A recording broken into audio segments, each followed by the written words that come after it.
Thank you, Stephen. It's a great pleasure to be here, and it's a great pleasure to be here supporting CEDA and talking to CEDA, but also to be with you, a former distinguished Speaker of the House.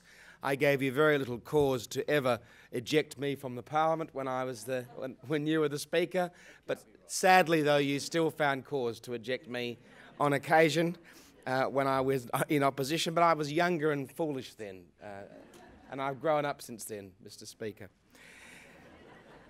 And it's great to see former politicians go on and do so well in the private sector, which is not always the case, so congratulations to you and your post-political career, as well as your political career. CEDA has a long and well-known track record of hosting important conferences on a variety of topics around Australia, and I've had the pleasure of speaking to a number of CEDA conferences, both here and in South Australia over the years. We look forward to CEDA's annual State of the Nation conference, as it so often addresses emerging issues of public policy. The theme of your conference this year is Old Economy, New Economy, and your just-released research report, Australia's Future Workforce, examining how technology is going to dramatically reshape the Australian economy and workforce, are especially timely and relevant to me as Education Minister and Minister for Training. Timely because although Australia has done well out of the commodities boom, it is now going through a period of adjustment. We must now become an innovative nation with high levels of productivity across all areas of the economy. And it's relevant because we cannot become an innovative and a high productivity nation unless our citizens are well educated. And by well educated, I don't mean simple education attainment as measured in terms of added years of schooling, but rather education quality as measured by achievement of key skills and higher level achievement. This is not an issue that should only be addressed at university level, but must start early in our school system. The 2012 Productivity Report on the schools workforce summed it up this way: Australia's future depends on how well it develops the human capital of its population. A well-performing school system is fundamental. It benefits individuals, the functioning of school and cohesion of society, and the performance of the economy. The importance of school education has increased with the shift to a more knowledge-based economy. I want to discuss today just where the Commonwealth Government fits in with these issues in relation to schools. Of course, in Australia, the national government is neither constitutionally responsible for schools nor employs any teachers. And in terms of funding, despite what some think, the Commonwealth only provides about a third of all school funding. In this financial year, of the $45.4 billion being spent by all governments on all schools, the Commonwealth provides $15.6 billion, a third. The other two-thirds comes from the states and territories, this year nearly $30 billion. So we should be clear, schools in Australia are constitutionally in the hands of the states and territories. States and territories are responsible for the majority of schools, for their day-to-day operations, class sizes, governance, and two-thirds of the nation's total school funding. States and territories accredit teacher courses and register all teacher graduates. Although we are unique in our federal system in having a national curriculum, it is largely left to the states and territories to deliver it. And states and territories register all schools, government and non-government, and their regulatory bodies ensure the nature and content of the instruction is satisfactory and that all schools provide protection for the safety, health and welfare of their students.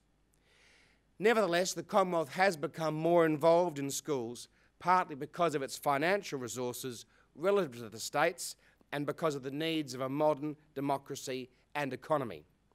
Despite territory and state boundaries and certain socio-economic and geographic differences, Australia is a very cohesive and united country. Modern technology and communications and an increasingly mobile population have shrunk what differences there were even further. Consequently, for reasons of ensuring economies of scale, promoting coordination and minimising duplication, the Commonwealth as the national government does have an important role in schools and helping to set national priorities, identify gaps, monitor international trends, and importantly, to provide national leadership. The states and territories necessarily view education from their particular regional perspectives, resourcing and interests. There are many examples where the Commonwealth has provided national leadership in the past, however. In the 1960s, for example, there was a clear gap in the level of support given to the non-government sector by the states and territories. That changed following an incident in Goulburn in 1962 concerning a small Catholic school. Unable to meet the state's bureaucratic requirements to extend its toilet facilities and refused state support, there was no alternative but to close the school. When its pupils were referred to the local government schools, there were obviously insufficient places for them. While the school reopened after only a week, the incident had highlighted the needs of non-government schools nationally. More recently, our Closing the Gap initiatives to address Indigenous disadvantage is another example of the Commonwealth taking necessary national leadership in an area of national importance.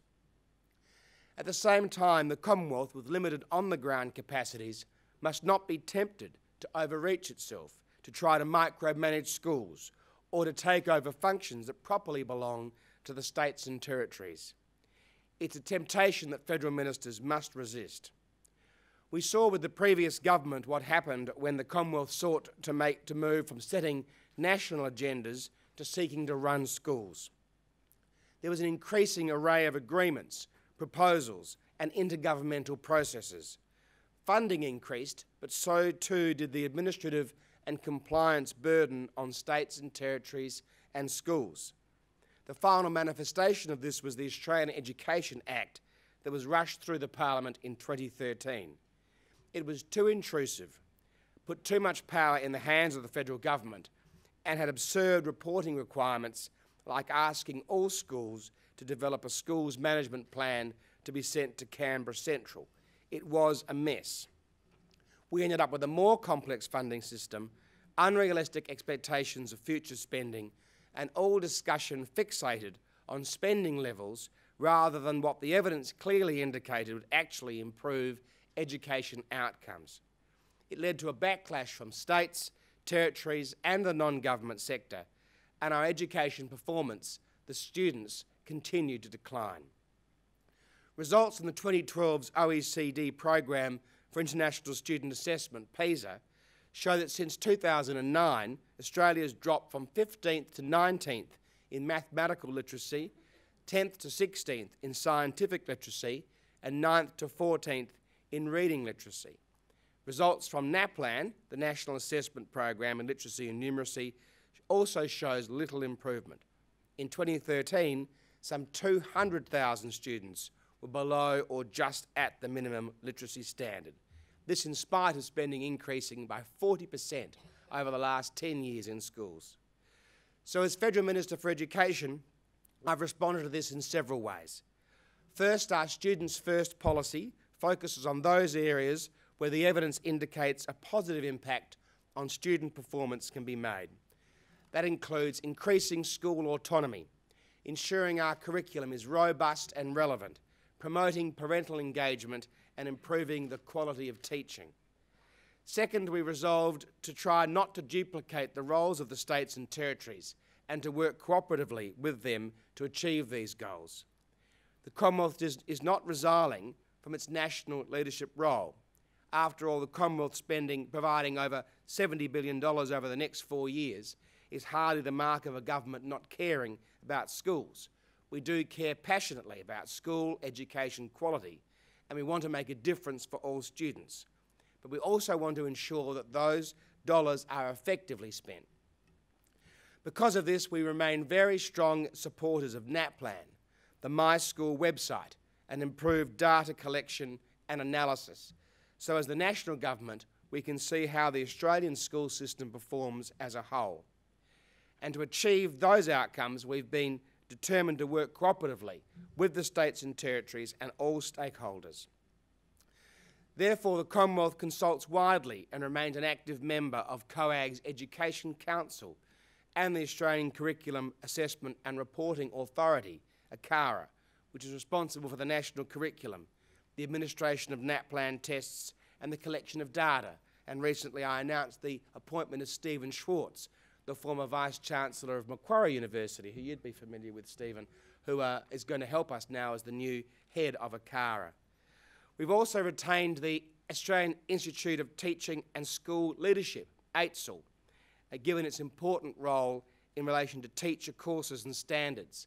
And I've also recently appointed John Hattie, who's a world-famous international educator with very similar views to the government about the role of teacher quality as the new head of AITSL. So I believe our approach has had real success, and let me highlight some examples. Because the international evidence shows that increased school and principal autonomy are one of the drivers to improving student performance by allowing greater flexibility to meet student needs and local conditions, we provided $70 million over 4 years to the states and territories to take up our independent public schools initiative.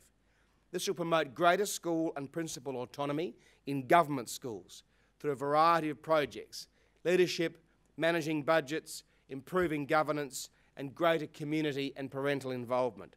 Every state and territory, whether they are Labor or Liberal, have now signed up to this program. Because our focus is on having a good idea implemented rather than arguing over nomenclature, we've been flexible about what different states call this program and the range of activities pursued in each jurisdiction. At the same time, our agreements with the states and territories ensure real progress is made in relation to the program's core objectives. In relation to improving the national curriculum and making it more up-to-date, robust and relevant, the Commonwealth's independent review was well received by most stakeholders. Its key recommendations have been referred by the Education Council to ACARA for advice, and they're now on their way to being implemented at the beginning of January 2016, with every state and territory's support. In practice, this means that the national curriculum will be decluttered, so teachers can have more time to focus on the basics, like English, science and mathematics. We want depth, not breadth, as part of this national curriculum reform. There'll also be a greater emphasis on phonics and phonemic awareness, because the scientific evidence overwhelmingly shows that this is the most effective means to teach literacy regardless of a student's background.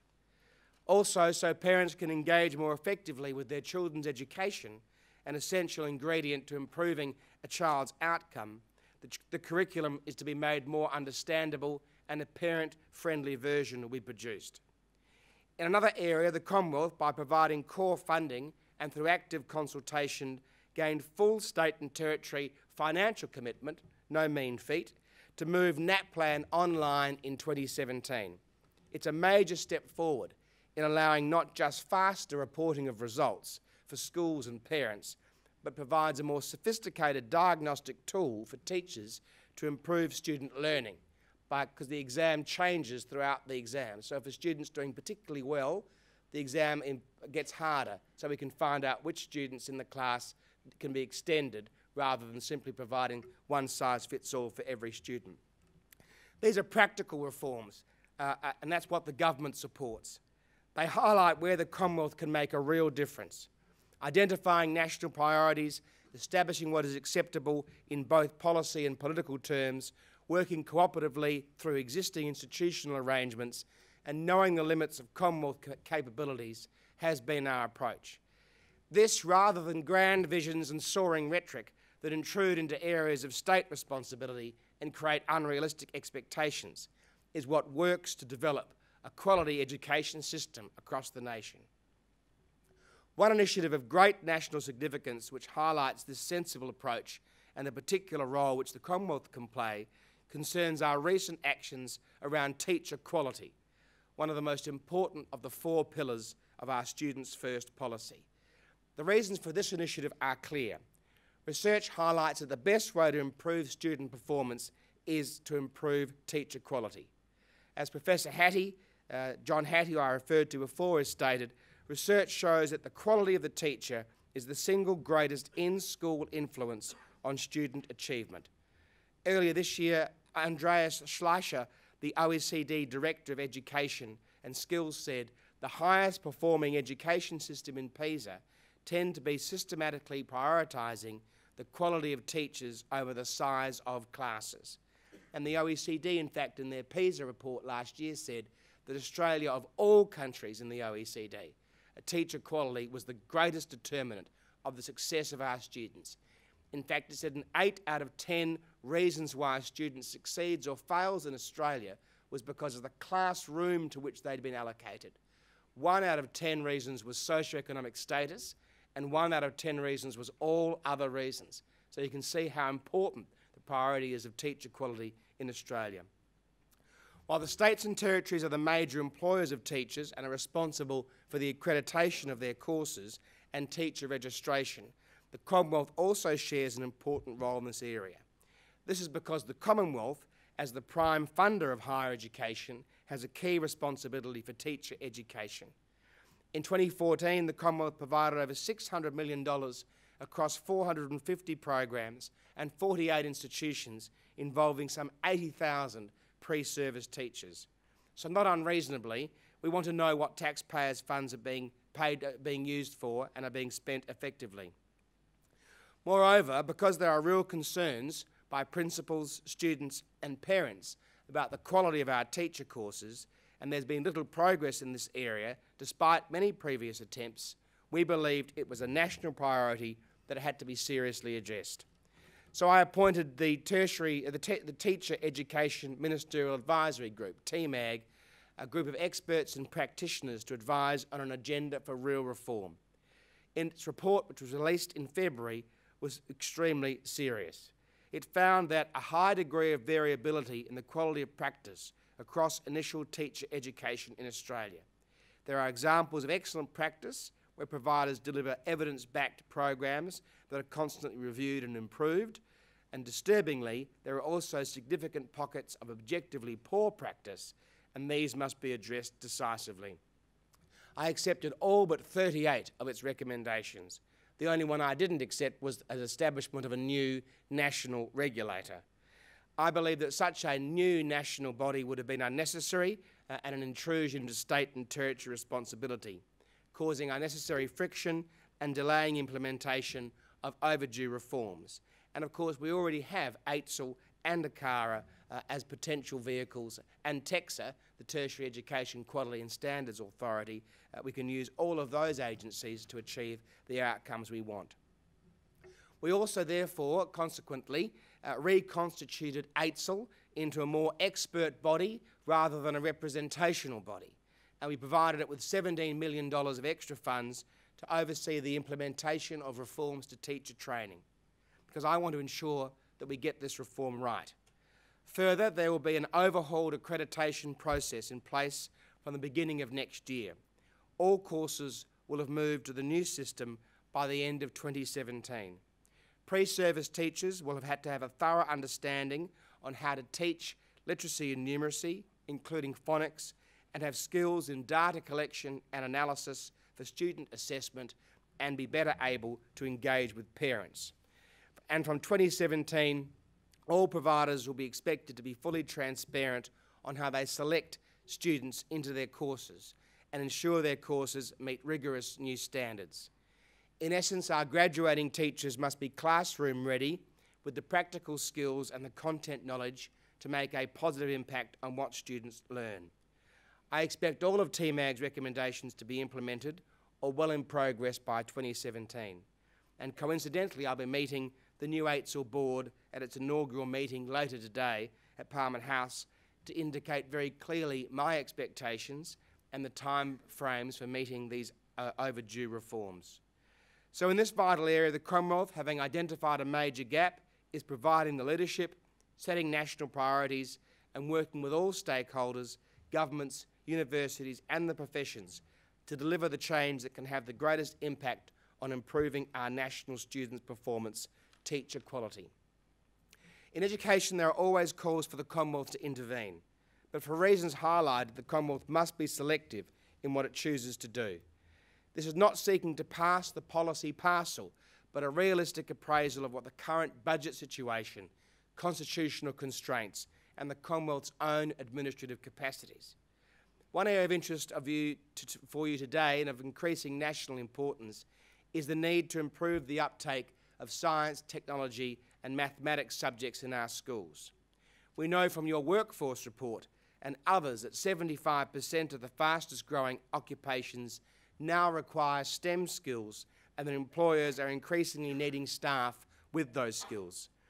And the race is on against the machine, or rather the computer, as more jobs are replaced by automation and computer technology in an increasing range of fields and professions.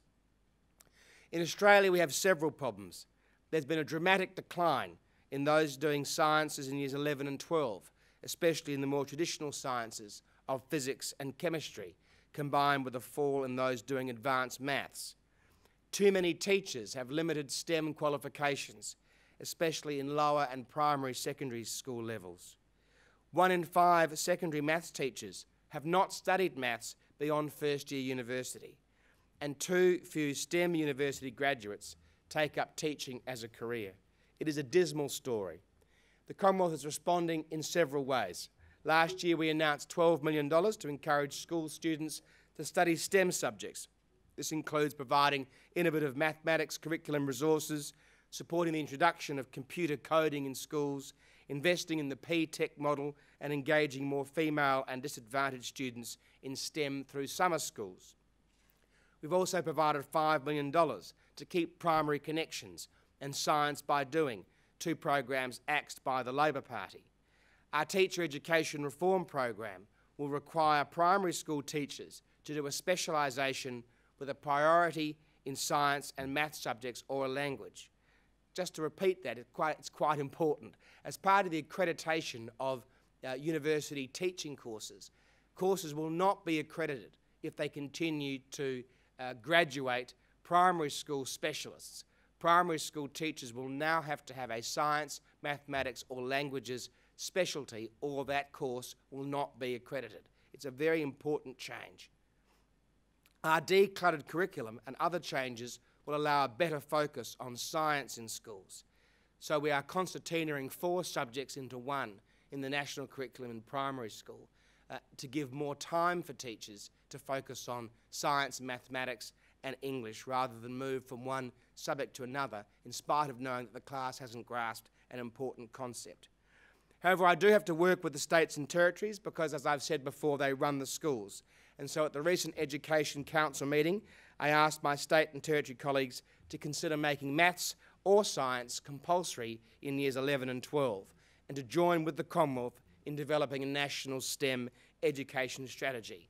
It has to be said that the suggestion to make maths or science compulsory in years 11 and 12 received a lukewarm response, but I was successful in having the Education Council agree to collaborate nationally in developing a STEM school education strategy for increasing STEM participation in schools, and I certainly have not given up on the issue of years 11 and 12 science and mathematics being compulsory, one or the other subject, and I won't be giving up on them.